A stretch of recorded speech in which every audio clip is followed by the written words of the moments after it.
up for questions.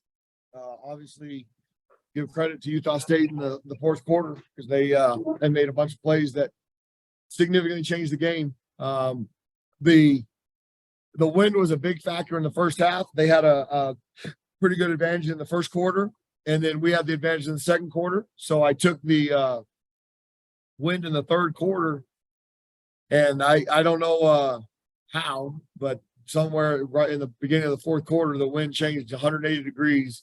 It was blowing significantly harder, and I thought that had a pretty big impact in the game. Obviously, the third quarter, the 2 personal foul penalties killed us. I mean, they're senseless, and they're from good players. So we eliminate those. They don't get the first touchdown. They don't get down there and get the fake field goal. I mean, for the touchdown on fourth down. I thought we played hard. I thought our kids played their tails off. We made way too many mistakes on special teams, and they were critical errors. And then they made more plays in the fourth quarter. It's unfortunate because that was a heck of a football game until we fumbled that ball. We still had a chance to win. I'll answer any questions.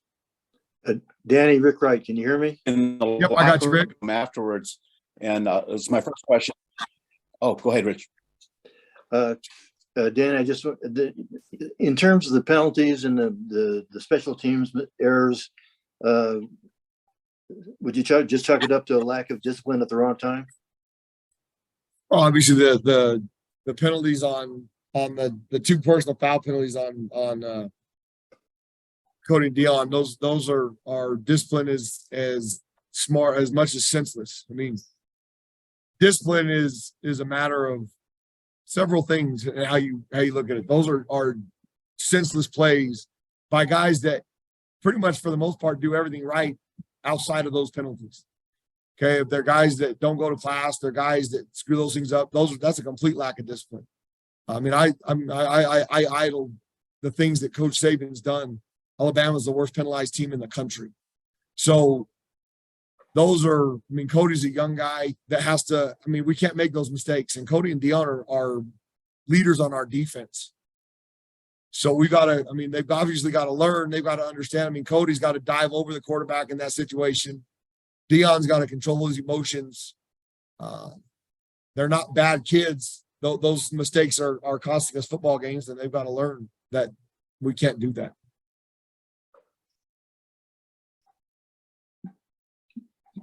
Go ahead, Roger. Coach, what was the mood in the locker room, number one? And what did you think about the rushing 146 yards by Nate Jones? I thought Nate Jones ran his tail off. I thought the guys up front did a good job blocking him. The one in the second half, if he would have had one more step, he probably could have got around the corner instead of getting pushed out of bounds to get all the way in the end zone on the long run. I thought he ran hard. The first guy there wasn't tackling in the majority of the time. The mood at locker room at halftime was, they were excited to get back out there. It was a great game. We're up 10-7. Told them we're going to go against the wind in the third quarter and use that to our advantage in the fourth quarter. So if we can keep them out of the end zone, which they got after the personal foul penalty and the fake field goal, they got a touchdown, but it was still 14-10. And then we dropped the punt that the defense did a great job going out there and holding them to a field goal, a long field goal at that, and he made it. So it was 17-10. That was pretty much exactly, it was just fine going into the fourth quarter with that. And then, unfortunately, the wind changed and then we fumbled the ball and they were able to turn it into a touchdown. It was too bad. Danny, what was the thinking in having Lewis back there for that punt instead of Luke? They were checking something out on Luke on the sideline and he wasn't available at that moment.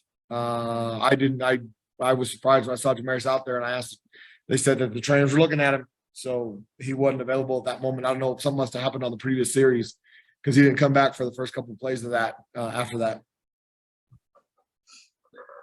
It obviously wasn't much of a day to throw the ball. How would you evaluate Justin's performance overall? On the first half, I thought he threw pretty good. We converted some third and longs, which we had not done earlier in the year. The bottom line is you're not going to win games scoring 10 points, not in today's. And I thought for the most part, decide the personal foul penalties. I mean, I thought defensively, we kept him out of the end zone enough to have a chance to win if we can score more points. When we got the touchdown in the second quarter, we ended that streak. I thought the confidence of those guys was really good on the sideline, and I expected them to put more balls in the end zone, but obviously we're not good enough to do that yet. You and Coach Ridenauer said that we'd see some new wrinkles and some different formations, et cetera, and we did. In particular, that triple I that Nate ran so well out of. Will we continue to see more of that over the next 2 weeks?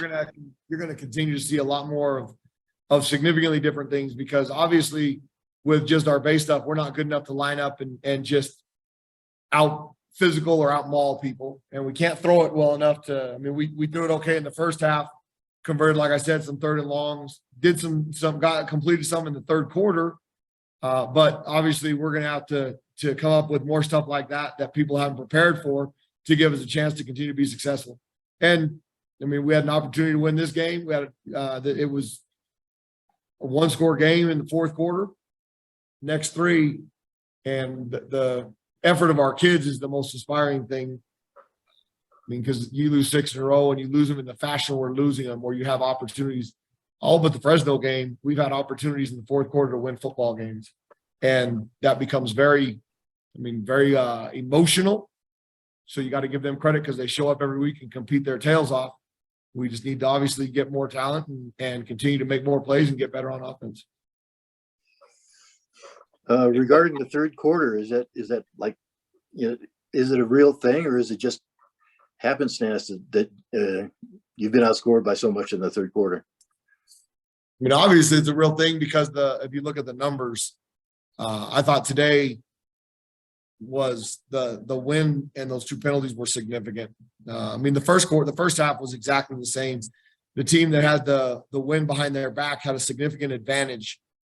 We scored 10 points in the second quarter because of it. They scored their touchdown on the very first drive because of it, because we screwed up the kickoff, and then we had a short punt, and they were able to score on a short field with the wind behind them. So I thought, I mean, today there was a significant advantage having that. And if we would have gotten off the field on the very first drive, it could have been a completely different third quarter.